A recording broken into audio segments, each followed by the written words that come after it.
Hello students, I am Mrs. Suman again with you with our Geography Chapter 4 Agriculture। इस chapter को हम total 5 parts में complete करेंगे। ये हमारा इंट्रोडक्टरी पार्ट है जिसमें हम जानेंगे एग्रीकल्चर क्या है, हम जो है नेक्स्ट पार्ट्स में क्या क्या पढ़ेंगे।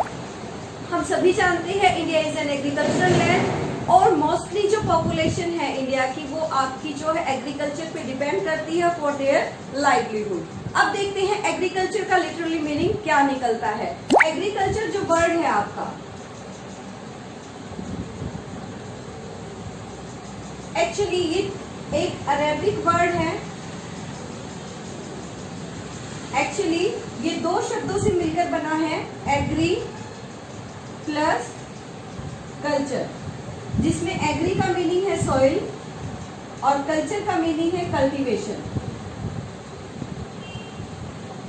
तो एग्रीकल्चर का मतलब है जब हम सॉइल पर कल्टीवेशन करते हैं और उससे जो क्रॉप प्राप्त करते हैं वो क्या है, आपकी एग्रीकल्चर है। एग्रीकल्चर में हम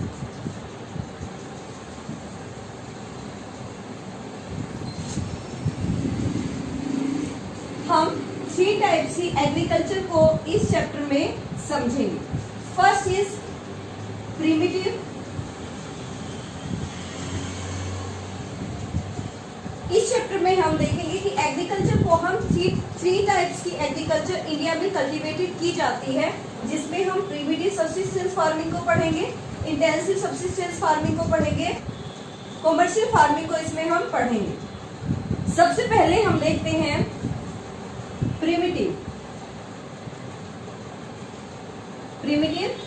सब्सिस्टेंस फार्मिंग। प्रिमिटिव से आपके नाम को ही पता चल रहा है कि जो एंशिएंट टाइम में जो हमने स्टार्टिंग से जो कल्टीवेशन की थी वो प्रिमिटिव है। इसका मतलब जब पीपल अपनी लाइवलीहुड को अर्न करने के लिए स्मॉल पैच ऑफ लैंड पे जो कल्टीवेशन करता है, जिससे उसकी जीविका उपार्जन हो सके, उसके परिवार की जीविका उपार्जन हो सके, सिर्फ इतनी ही। और जो एंशिएंट टूल की सहायता से, जो प्राचीन जो टूल्स थे जैसे डिगिंग स्टिक है, हॉ है, डो है, इन्हीं की हेल्प से जब वो जो है अपनी कल्टीवेशन करता है तो वो आपकी क्या है, प्रिमिटिव सब्सिस्टेंस फार्मिंग है। इसमें एक टाइप है आपकी प्रिमिटिव सब्सिस्टेंस फार्मिंग की, वो टाइप है आपकी स्लेश एंड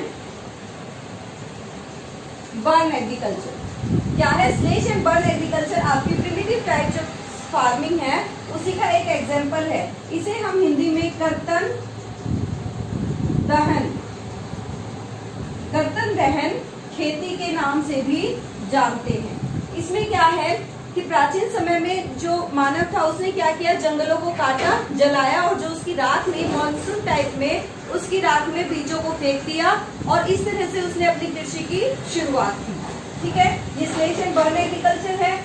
ये जो लैंड इसने क्लियर की थी, कुछ समय के बाद इसकी जो फर्टिलिटी है वो क्या हो जाती है, लेस हो जाती है, जिसके कारण क्या करता है पीपल, जो आदमी है वो कहाँ चला गया है, अगली पैच ऑफ लैंड पर चला गया है। यानी उसने यहाँ से यहाँ शिफ्ट कर दिया है, किसके लिए, एग्रीकल्चर के लिए। तो इसे जो है शिफ्टिंग कल्टीवेशन भी कहते हैं, इसे शिफ्टिंग कल्टीवेशन भी कहते हैं। और इसके बहुत सारे नाम हैं, जैसे नॉर्थ ईस्ट स्टेट्स जो है आपके, जो असम है, मेघालय है, इधर जो है इसको झूमिंग कल्टीवेशन भी कहते हैं, और भी इसके काफी सारे नाम हैं। इसके बाद हम देखते हैं इंटेंसिव सब्सिस्टेंस फार्मिंग। जब ह्यूमन बीइंग ने अपनी लाइवलीहुड से सरप्लस में क्रॉपिंग करनी शुरू की, सरप्लस में जो कल्टीवेशन शुरू की, ताकि क्या कर सके, वो उसे सेल कर सके, तो इसे क्या कहा, इंटेंसिव सब्सिस्टेंस फार्मिंग कहा। इसमें कुछ मॉडर्न इनपुट्स भी डाले गए, कुछ यानी कुछ मात्रा में मॉडर्न इनपुट्स भी डाले गए, और ये स्मॉल पैच ऑफ लैंड की बजाय लार्ज एरिया पर की जाने लगी, लार्ज लैंड पर की जाने लगी। ठीक है, ये क्या है आपकी इंटेंसिव सब्सिस्टेंस फार्मिंग। इसके बाद आपकी आती है कॉमर्शियल फार्मिंग। कॉमर्शियल फार्मिंग क्या है, जब मनुष्य ने अपनी लाइवलीहुड से एक्स्ट्रा इतना कमाना शुरू किया कि इसे जो है अपना क्या बना लिया, एक रोजगार बना लिया, और उसने कॉमर्शियल क्रॉप्स को, सिर्फ फूड ग्रेन्स को ही नहीं, फूड ग्रेन्स को ही नहीं बल्कि कॉमर्शियल क्रॉप्स को बोना शुरू कर दिया, जिसे जो सीधा वो कहाँ जाकर बेच सकता है, मार्केट में बेच सकता है। इसमें इसने HYB सीड्स को यूज किया, मॉडर्न मशीनरी यूज की, ठीक है। इरिगेशन जो है, इरिगेशन सिस्टम अपना साउंड किया, उसके साथ साथ फर्टिलाइजर्स का, पेस्टिसाइड्स का यूज करके इसने अपनी यील्ड को क्या कर लिया है, इंक्रीज किया, और इस यील्ड को कहाँ सेल कर दिया, मार्केट में। ये क्या थी, आपकी कॉमर्शियल फार्मिंग थी। इसके बाद हम देखते हैं कि जो हम ये फार्मिंग कर रहे हैं इसके कुछ सीजन है, इस सीजन के अकॉर्डिंग ही हम भारत में क्या कर सकते हैं, फसल बो सकते हैं। देखते हैं, हम क्रॉपिंग सीजन की बात करते हैं भारत में, तो भारत में जो क्रॉपिंग सीजन है वो 3 है आपके। कितने हैं, 3 हैं। 3 आपके क्रॉपिंग सीजन है, जिसमें first is rabi, kharif and जायद, ठीक है। रबी यानी सर्दी, सर्दी में जो फसलें उगाई जाती हैं वो रबी क्रॉप कहलाती हैं। खरीफ यानी गर्मी, और जायद जो इन दोनों के बीच की फसल है उसे जायद कहते हैं। तो रबी का एग्जाम्पल क्या रहेगा आपका, वीट, पीज,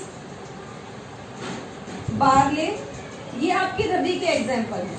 खरीफ में कौन से रहेंगे, राइस, कॉटन एंड मिलेट्स, ये सभी क्या हैं, आपके खरीफ हैं। जायद में आपकी क्या रहेंगी, वेजिटेबल्स,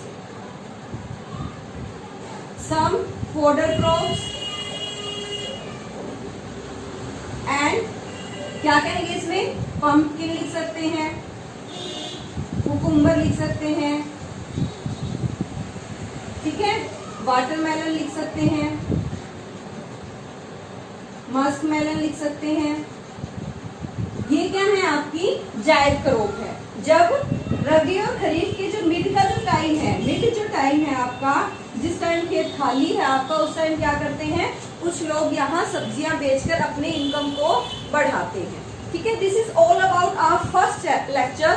सेकेंड लेक्चर में हम मेजर क्रॉप ऑफ इंडिया को हम डिस्कस करेंगे सेकेंड पार्ट में। Okay, thank you, have a nice day. Please like, share and subscribe my channel.